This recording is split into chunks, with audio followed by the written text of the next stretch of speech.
सिंधु घाटी सभ्यता और नवपाषाण के समय जो मेजर एग्रीकल्चर साइट्स थी उनका नाम मैं आपको बताता हूं, जिनमें सबसे पहला नाम आता है मेहरगढ़, जो कि सबसे प्रमुख रही है और सबसे पहली साइट है, नवपाषाण काल में मिली है, बलूचिस्तान बोलन नदी के किनारे, जिसे बलूचिस्तान की रोटी की टोकरी कहा गया है। हड़प्पा सिंधु घाटी सभ्यता की प्रमुख साइट है और पहला स्थल है जो खोजा गया था। मोहनजोदड़ो दूसरा सबसे बड़ा नगर है, सिंधु घाटी सभ्यता का क्षेत्र है। चनहुदड़ो मन के बनाने का कारखाना यहां मिला है, यह भी एग्रीकल्चर की दृष्टि से सबसे महत्वपूर्ण है। धोलावीरा गुजरात में है, यह भी एग्रीकल्चर की दृष्टि से सबसे महत्वपूर्ण माना गया। लोथल यह भी एग्रीकल्चर की दृष्टि से सबसे महत्वपूर्ण माना गया, बट सिंधु घाटी सभ्यता का प्रमुख बंदरगाह भी माना गया है, गोदीवाड़ा बंदरगाह स्थित था।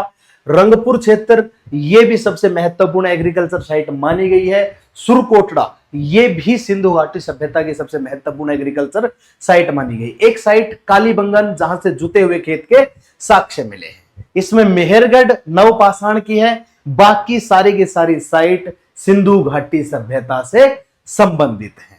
इसी प्रकार से सिंधु घाटी सभ्यता लगातार विकसित होती रही और सबसे पहले कपास के प्रमाण, कॉटन एविडेंस हमें हड़प्पा से देखने को मिले थे।